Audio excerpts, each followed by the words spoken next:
Existem autores que parece que a meta de vida deles é não facilitar em momento algum a vida do leitor.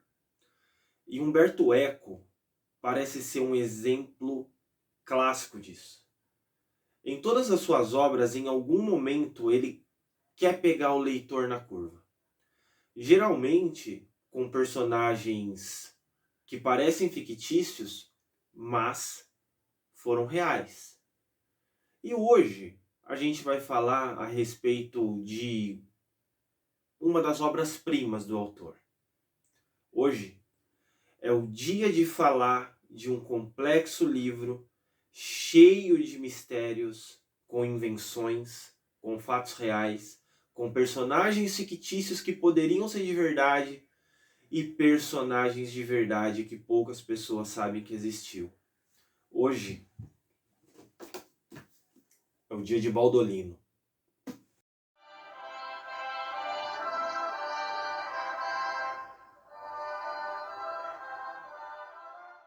Antes de mais nada, eu tenho que começar dizendo que o que eu vou fazer aqui geraria muita raiva no Humberto Eco. Porque os avisos que eu vou passar aqui, ele próprio não passa. Os leitores do Humberto Eco, de uma maneira boa ou ruim, já acabam se acostumando com a forma com que o autor trata as suas obras, com os fatos históricos que ele apresenta e principalmente com os personagens que ele constrói. Se por um acaso a sua leitura começou ou vai começar com Baldolino especificamente, eu tenho que te dizer algo muito, mas muito importante. A maior parte dos personagens, talvez um pouco mais da metade deles, viveu realmente, foram pessoas reais. Não chega ao nível de complexidade em termos de personagem de um outro livro do autor, esse, acredito que de 2011, O Cemitério de Praga, que esse sim vai lidar, com exceção do protagonista, que é ficcional, todos os outros personagens são reais, mas o Cemitério de Praga a gente vai deixar para uma outra oportunidade. Baldolino vai se passar no século XII, especificamente no período da Quarta Cruzada. O personagem Baldolino é ficcional, porém ele interage com personagens reais. A exemplo do imperador Frederico I, a exemplo do historiador grego Nicetas, que acaba sendo uma espécie de amigo não opcional do Baldolino. Pois bem, mas a respeito de que o livro trata? Ele trabalha especificamente em cima do personagem central, Baldolino, onde esse personagem, já no início do livro, ele, de certa forma, ele salva a vida de Nicetas, que é um historiador grego famoso na época, reconhecido até hoje como grande historiador, onde Baldolino salva sua vida em Constantinopla durante a tomada da cidade na Quarta Cruzada. Mas esse salvamento não é ocasional. Isso foi planejado por Baldolino, porque ele queria contar a sua história para quem tivesse uma habilidade muito grande de retratá-la na forma de uma crônica, para deixar para a posteridade. Por isso ele vai atrás de Nicetas. O salva, o leva para sua casa e lá ele narra a sua vida para Nicetas, para esse transformar em livro. E conforme a história vai progredindo, o leitor vai sendo apresentado a fatos históricos verídicos, fatos históricos plenamente conhecidos, muitos com um peso na religião cristã muito forte. E você vai percebendo, dentro do livro, que Baldolino, um personagem absolutamente desconhecido no contexto cristão, teve uma participação muito efetiva durante a construção desses fatos. E o principal de todos eles é que Baldolino vai se mostrando como um habilidoso mentiroso e aprendiz de inúmeras línguas, onde desde a tenra infância ele percebeu que contando certas mentiras a vida dele poderia ser muito facilitada. E principalmente sustentando essas mentiras para todo sempre. Ou seja, a sua vida de uma forma geral foi construída ao redor de um universo que ele próprio inventou. Ele, filho de um camponês, ainda criança, se deparou com um cavaleiro, com um homem a cavalo, de espada e armadura no bosque, perto de sua casa. E lá ele contou para esse cavaleiro que ele era íntimo, que ele conversava com um santo muito famoso na época. Inclusive o nome do santo era São Baldolino.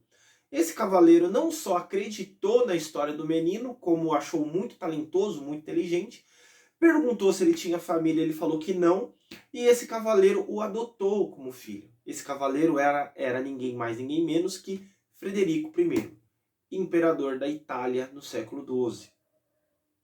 Ele leva Baldolino, agora batizado como Baldolino, para o seu reino, e lá financia seus estudos. Baldolino vai para Paris. Lá ele conhece alguns amigos, lá ele conhece um bispo da Igreja Católica que conta a ele nesse momento a existência, a suposta existência de um reino cristão muito famoso no século XII, que era pertencente a um bispo chamado Preste João ou Padre João, que algo na nossa mentalidade pode ser comparado como um paraíso cristão na Terra. Porém, isso era um mito na época. Mas Baldolino, quando retorna para o reino do seu imperador, do seu pai adotivo Frederico, ele decide relatar a Frederico que se ele instituísse na cabeça do Papa da época a existência factual do reino do Preste João, e que Frederico pudesse ter uma relação íntima com o bispo João, o padre João, desse reino fictício, o Papa da Igreja Católica o respeitaria ainda mais. E assim Frederico poderia ser mais poderoso que o Papa, porque Frederico teria contato com esse reino mitológico. Porém, isso tudo era uma grande mentira. Então, Baldolino escreve documentos a respeito desse reino, encaminha para o Papa. Os amigos de Frederico, também muito talentosos na arte da mentira, ajudam a fazer isso. E no desenrolar da história, nós vamos percebendo que a figura de Carlos Magno foi muito engrandecida por obras do Baldolino. A criação do mito do Santo Graal da Igreja Católica foi construída a partir de ideias de Baldolino. E conforme você vai lendo, você vai começando a acreditar que Baldolino realmente pode ter vivido de verdade. Porque Umberto Eco tem uma destreza, tem um conhecimento tão profundo dessa Idade Média europeia, especificamente da Itália, que ele vai contando com tantas riquezas de detalhes, tantos detalhes dos conflitos armados que existiram nas províncias que foram caindo ante o Império Romano, que você vai começando a acreditar que a ficção de Umberto Eco, na verdade, é uma verdade, que na verdade é uma verdade não, mas que em realidade é uma verdade que foi escondida de todos. E daí vocês podem estar me perguntando, tá, tudo bem, mas qual é o foco central dessa história?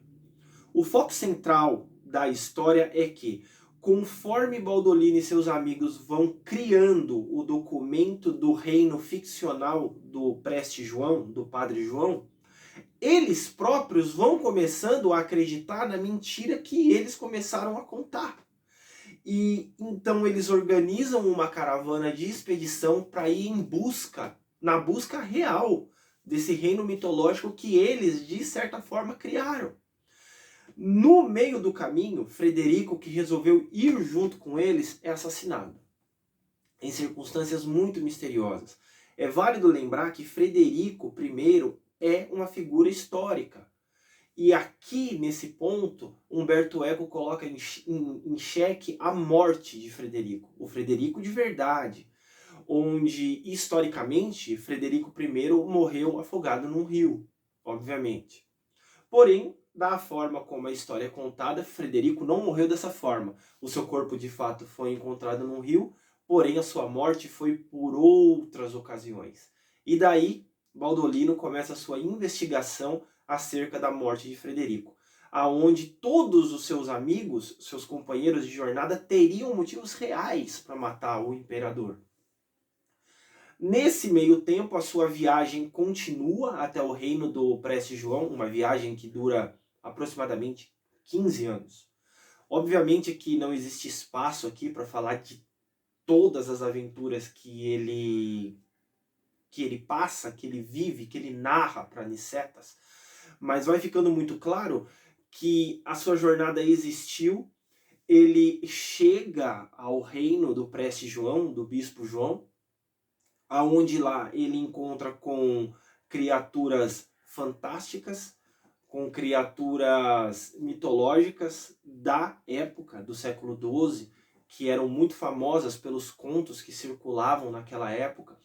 E Umberto Eco vai deixando essa pulga atrás da nossa orelha, se essa história realmente aconteceu ou se essa história é uma invenção inteira de Baldolino para Nicetas, para trazer algum tipo de significado para a sua vida que ele próprio sabe que foi construída em volta de mentiras.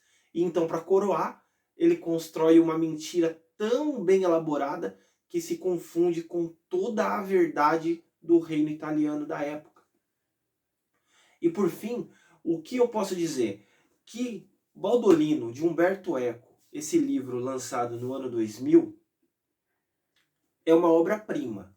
Eu o colocaria em pé de igualdade ou, sob determinados aspectos, até superior ao Nome da Rosa. O Nome da Rosa, que é o livro mais famoso do Umberto Eco, não à toa virou filme, um filme muito bom, inclusive. Mas em termos de narrativa, eu vejo Baldolino como um livro mais maduro, vamos dizer assim. Porque é preciso lembrar que O Nome da Rosa é o primeiro livro do Umberto Eco, se não me falha a memória, em 1986. E Baldolino vai ser lançado em 2000. Ou seja, existiu um período de maturação do autor, um período de melhoria na escrita, e também um período de construção da história, né? E para quem não sabe, Umberto Eco, embora tenha sido um grande pensador, um filósofo, um homem genial, em verdade, embora tenha escrito muitos ensaios, muitos livros não ficcionais, acredito que mais de 30, talvez 40 obras não ficcionais, os livros de ficção do Umberto Eco não são muitos, são apenas 7. E Baldolino figura exatamente no meio desse caminho. Ele é o 4º livro escrito pelo autor. Obviamente aqui nós teremos espaço para discussão dos outros. E aqui eu gostaria de deixar o meu recado a respeito de Baldolino, porque quem pegar essa obra na mão vai perceber que, como eu já havia dito, o autor não traz nenhum tipo de aviso a respeito de quais personagens são ficcionais e quais são reais. E é preciso dizer também a dificuldade que existiu para o trabalho de tradução desse livro. Obviamente, originalmente escrito em italiano, em sequência traduzido para o inglês e depois para o português, né? É um livro que ele mescla várias linguagens. Ele faz uso do latim arcaico, também faz uso de alguns termos muito populares na Itália do século XII.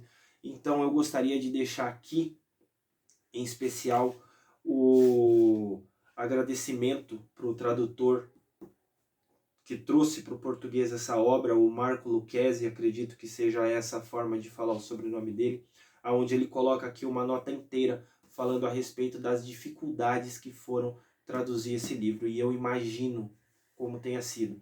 Quem tiver o gosto de pegar esse livro na mão vai pegar vai perceber logo nas 3 ou 4 primeiras páginas uma dificuldade muito grande de compreensão, porque Umberto Eco fez questão de escrever as 3 ou 4 primeiras páginas em latim, colocando algumas poucas ressalvas que tornam pouco compreensível a respeito do que se trata, e você só vai ter conhecimento do conteúdo das primeiras páginas um pouco depois na leitura.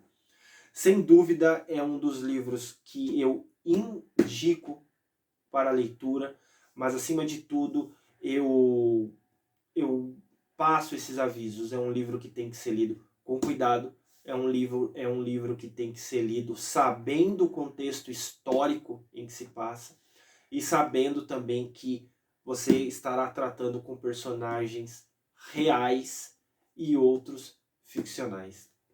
E por fim, se alguém aí leu ou pretende ler, eu vou deixar uma pergunta no ar para ser respondido, obviamente, só depois da leitura. Será que o que foi narrado aqui na cabeça de Baldolino aconteceu de verdade, ou todo esse relato não passa de uma loucura de um personagem que viveu a vida inteira em mentira e, no final das contas, não soube dissociar isso da realidade?